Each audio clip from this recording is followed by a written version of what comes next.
Hi Nilja, എന്റെ പേര് സുജിത് എന്നാണ്. എല്ലാരും അറിയപ്പെടുന്ന വെട്ടിയാർന്നാണ്. റേഡിയോ മർച്ചിയാണ് വെച്ചിരിക്കുന്നത്. നല്ല പാട്ടാണ്.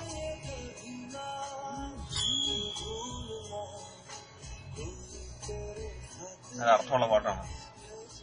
അത് നമുക്ക് തൽക്കാലം ഓഫ് ചെയ്യാം. ഞാനൊരു വോയിസ് ക്ലിപ്പ് കേൾപ്പിക്കാം.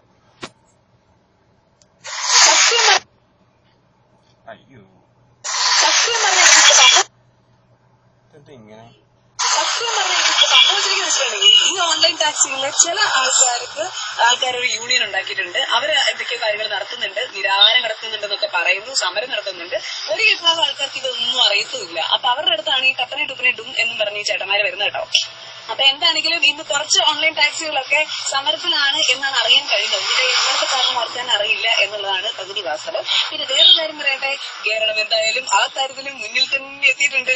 കാരണം ഇന്ത്യയിൽ ആദ്യമായിട്ട് ഒരു ഓൺലൈൻ ടാക്സികളുടെ യൂണിയൻ ഉണ്ടാക്കി എന്നിട്ട് അതിന്റെ പേരിൽ ഒരു സമരം നടത്തുന്ന ആദ്യത്തെ സംസ്ഥാനം നമ്മുടെ കേരളമാണെന്നാണ് എന്റെ ഒരു ചെറിയ ലോകത്തിലെ ഒരു അറിവ് കേട്ടോ. അപ്പൊ എന്തായാലും ഇന്ന് ആ കാര്യം ഒന്ന് ശ്രദ്ധിച്ചേക്കുക. റേഡിയോ മിർച്ചി 104 FM നിൽച്ചുണ്ട് കൂടെ ടപ്പനെ ടുപ്പനെ ഡും വിശേഷങ്ങളും പാട്ടുകളും ഒക്കെ ആയിട്ട് സംഗതി. വളരെ ഭംഗിയായിട്ട് സംസാരിച്ചിരിക്കുന്നു. ഇനി ആ വിഷയത്തിലേക്ക് കടക്കാം. ഈ പറഞ്ഞ ഓൺലൈൻ ടാക്സിയിലെ ഒരു ഡ്രൈവറാണ് ഞാൻ. അപ്പോ സമരത്തെ കുറിച്ചാണ് നെൽജ പറഞ്ഞത്. അന്ന് മാത്രമല്ലായിരുന്നു നെൽജ, ഞാനിപ്പോ കുറച്ചു ദിവസമായി ഈ ഓഡിയോ ക്ലിപ്പിന് വേണ്ടി ഞാൻ നോക്കിയിരിക്കുകയായിരുന്നു. എനിക്ക് കേട്ടില്ലായിരുന്നു. ഞാൻ ആ സമരത്തിന്റെ ആ സന്ദേശം ഞാൻ കേട്ടു. അത് കഴിഞ്ഞ് ഞാൻ ഒരാളെ വിളിച്ച് പറഞ്ഞ് അങ്ങനെ സംഘടിപ്പിക്കാനിപ്പോ ഇട്ടതാണ്. അന്ന് മാത്രമല്ലായിരുന്നു നെൽജ സമരം കുറച്ചു ദിവസം മുമ്പ് തൊട്ടേ സ്റ്റാർട്ട് ചെയ്തതാണ്. നെൽജ അത്രയും വളരെ സിമ്പിളായിട്ട് പറഞ്ഞു ആ കാര്യം. സന്തോഷമുണ്ട്. പക്ഷേ കഴിഞ്ഞ അതിനു മുമ്പുള്ള 3 ദിവസമായിട്ട് സമരം നടന്നുകൊണ്ടിരിക്കുകയാണ്. യൂണിയൻ ഉണ്ടാക്കി സമരം ചെയ്യുന്നു എന്നൊക്കെ നെൽജ പറഞ്ഞു. എന്തായിരുന്നു സാഹചര്യം എന്ന് നെൽജ ചർച്ച ചെയ്തിട്ടുണ്ടോ? എറണാകുളത്തൊരു മഴ വന്നാൽ നിങ്ങൾ ആർജെകൾക്ക് ആഘോഷമാണ്. എറണാകുളത്തൊരു ബ്ലോക്ക് വന്നാൽ ആർജെക്ക് ആഘോഷമാണ്. എന്തിനും ഏതിനും ആർജെക്ക് ആഘോഷമാണ്. ഉമ്മൻചാണ്ടിയുടെ സോളാർ പാനലും എല്ലാ കഥകളും ആർജെകൾക്ക് ആഘോഷമാണ്. എന്താ ഡ്രൈവർമാരെ കുറിച്ച് പറയുമ്പോ ഒരു പുച്ഛമോ എന്തോ ഇത് എനിക്കതിനകത്ത് ഞങ്ങളെ കുറിച്ച് പറഞ്ഞപ്പോ എന്തോ ഒരു പുച്ഛഭാവമാണ് എനിക്ക് തോന്നിയത്. എന്റെ തോന്നലായിരിക്കാം ഒരു പക്ഷെ. നെഞ്ചിക്കൊരു കാര്യം അറിയാമോ? ഈ ലോകം മുഴുവൻ ഇപ്പോൾ ഡ്രൈവർമാരുടെ സപ്പോർട്ടിലാണ് നിൽക്കുന്നത്. നമ്മൾ നെൽജ രാവിലെ കഴിക്കുന്ന ഭക്ഷണം, നെൽജയുടെ മുമ്പിലിരിക്കുന്ന മൈക്ക്, നെൽജയുടെ മുമ്പിലിരിക്കുന്ന ആർജ സംബന്ധമായ ഉപകരണങ്ങള്, ഇരിക്കുന്ന കസേര, ഇട്ടിരിക്കുന്ന ഡ്രസ്സ്, ഉപയോഗിക്കുന്ന ഓർണമെന്റ്സ്, മേക്കപ്പ് സാധനങ്ങള് എല്ലാം ഒരു ഡ്രൈവറുടെ കയ്യിൽ കൂടി മാത്രമേ നെൽജയുടെ കയ്യിൽ എത്തുള്ളൂ. ഏറ്റവും അവസാനം അതിന്റെ റോ മെറ്റീരിയൽ പോലും ട്രാൻസ്പോർട്ട് ചെയ്യാൻ ഡ്രൈവർ ആവശ്യമാണ്.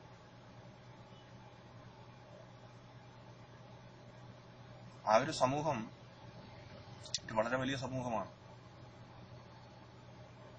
ഞാനും എന്റെ ഒരുപാട് അറിയാവുന്നതും അറിയാത്തതുമായ ഒരുപാട് സുഹൃത്തുക്കൾ ഉൾപ്പെടുന്ന ഒരു സമൂഹം. അവരുടെ വർക്കിംഗ് അവേഴ്സിനെ കുറിച്ച് നെൽജ ഒരിക്കലെങ്കിലും ഒരു ഡിബേറ്റ് വെച്ചിട്ടുണ്ടോ? ഡ്രൈവേഴ്സിനെ കുറിച്ച് ഏതെങ്കിലും ഒരു ആർജെ ഒരിക്കലെങ്കിലും ഒരു ഡിബേറ്റ് വെച്ചിട്ടുണ്ടോ? ആർജെ വെക്കില്ല. കാരണം ഡ്രൈവർ എന്ന് പറഞ്ഞാൽ ആളുകളുടെ കാഴ്ചപ്പാടിൽ കള്ളുകുടിച്ച് അത് മദിരാശിയുമായിട്ട് നടക്കുന്ന ഒരു പറ്റം ആൾക്കാരാണ്. ഒരുപക്ഷെ അങ്ങനെ ഒരു ഭൂതകാലം ഉണ്ടായിരുന്നായിരിക്കാം. പക്ഷെ ഇപ്പോ വന്ന് എല്ലാം വ്യത്യാസമുണ്ട് നെൽജ. പിന്നെ വേറൊരു കാര്യം, ഈ ഒരു ലോകത്തെ പിടിച്ചു നിർത്തുന്നത് തന്നെ ഡ്രൈവർമാരാണ്. എന്തിനും ഏതിനും ട്രാൻസ്പോർട്ടേഷൻ. നെൽജ ഒരു സാഹചര്യം ഞാൻ നെൽജയ്ക്ക് മുമ്പിൽ വെക്കുകയാണ്.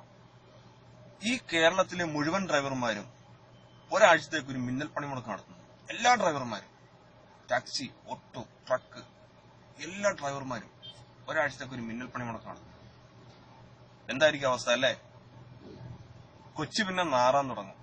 അതാണ് കൊച്ചിയുടെ ആദ്യത്തെ അവസ്ഥ. കച്ചെടുക്കാൻ ആളുണ്ടാവില്ല.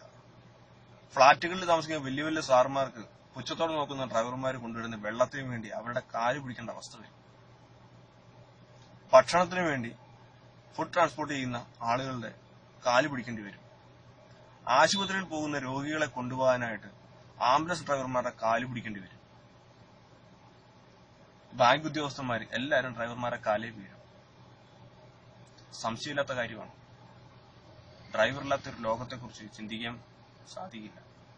അതുകൊണ്ടായിരിക്കാം അമേരിക്കയിൽ നാസയെ പോലുള്ള വലിയ വലിയ സ്ഥാപനങ്ങൾ ഡ്രൈവറില്ലാത്ത വാഹനത്തെക്കുറിച്ച് ചിന്തിച്ചു തുടങ്ങിയിരിക്കുന്നു. മെഴ്സഡസും എല്ലാവരും ഡ്രൈവറില്ലാത്ത വാഹനങ്ങൾ പരീക്ഷിക്കുന്നു. ചിലതൊക്കെ ഓടി തുടങ്ങി. നന്നായിരിക്കുന്നു. നെജിയുടെ സംസാര രീതി എനിക്ക് വളരെയധികം വിഷമമുണ്ടാക്കി.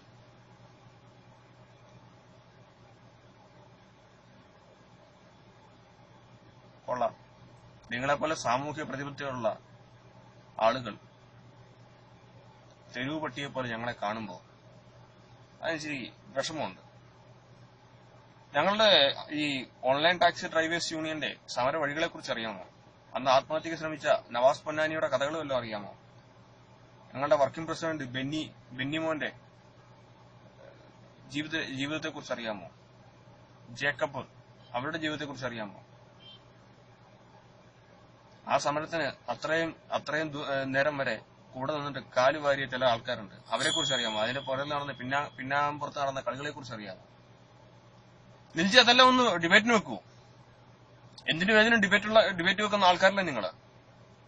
ഒരു ഡിബേറ്റ് വെക്കൂ ധൈര്യമുണ്ടെങ്കിൽ. നിൽജി എന്തായിരുന്നു ആ ഒരു കളിയാക്കല് പോലെ അന്ന് പറഞ്ഞതിനുള്ള ഒരു നിൽജിയുടെ ഒരു വികാരം, അതിനുള്ള ചേതോ വികാരം എന്തായിരുന്നു? അതിനുള്ള പ്രചോദനം എന്തായിരുന്നു? ഒരു ബാഹ്യ പ്രേരണയ്ക്ക് വിധേയമായിട്ടാണോ നിൽജി അത് പറഞ്ഞത്? ഒരു പത്രമാധ്യമങ്ങളിലും ആ സമരത്തെക്കുറിച്ച് അധികമൊന്നും വന്നിട്ടില്ല. നവാസ് പൊന്നാനി ബിൽഡിങ്ങിന് മുകളിൽ കയറി ആത്മഹത്യാ ഭീഷണി മുടക്കിയപ്പോൾ മാത്രം ഏഷ്യാനെറ്റ് പോലുള്ള ചില മാധ്യമങ്ങൾ അത് കാണിച്ചു. അതിനുശേഷം അത് മാഞ്ഞുപോയി. കൊച്ചി കണ്ടതിലെ ഏറ്റവും ശക്തമായൊരു സമരമായിരുന്നു. ഒരുപക്ഷെ നിൽജിയും ഈ ഓൺലൈൻ ടാക്സി ഉപയോഗിച്ചിട്ടുണ്ടാവാം. ഈ ഓൺലൈൻ ടാക്സിയിൽ നിങ്ങൾക്ക് സഞ്ചരിക്കാനുള്ള സ്വാതന്ത്ര്യം നേടിത്തന്ന ആരാണെന്നറിയാമോ? ഈ online taxi drivers union, OTDU എന്ന് പറയുന്ന സംഘടനയാണ്. ഹൈക്കോടതിയിൽ പോയി ഞങ്ങൾക്ക് ജോലി ചെയ്യാനുള്ള അവകാശത്തിലൂടെ നിങ്ങൾക്ക് സ്വാതന്ത്ര്യമായിട്ട് സുരക്ഷിതത്വത്തോടുകൂടി യാത്ര ചെയ്യാനുള്ള, ഏത് രാത്രിയും യാത്ര ചെയ്യാനുള്ള ഒരു സാഹചര്യം കൂടി ഞങ്ങൾ ഒരുക്കി തന്നു. നിങ്ങൾക്കറിയായിരിക്കും, ഓൺലൈൻ ടാക്സി തുടങ്ങിയ സമയത്ത് ഇവിടെ തല്ലിപ്പൊട്ടിക്കലും ബഹളമൊക്കെ ആയിരുന്നു മറ്റു ട്രേഡ് യൂണിയനിലും ഓട്ടോക്കാരും ടാക്സിക്കാരും ഒക്കെ. അപ്പൊ ഇതെല്ലാം കൂടെ ഒന്ന് കണക്കിലെടുത്തുകൊണ്ട് നെൽജി ഒരു ഡിബേറ്റ് വെക്കൂ. ഇല്ലെങ്കിൽ എന്നെ നേരിട്ട് വിളിക്കൂ. എന്റെ ഫോൺ നമ്പർ 8301058296. എനി ടൈം ഞാൻ അവൈലബിൾ ആണ്. ഓക്കെ.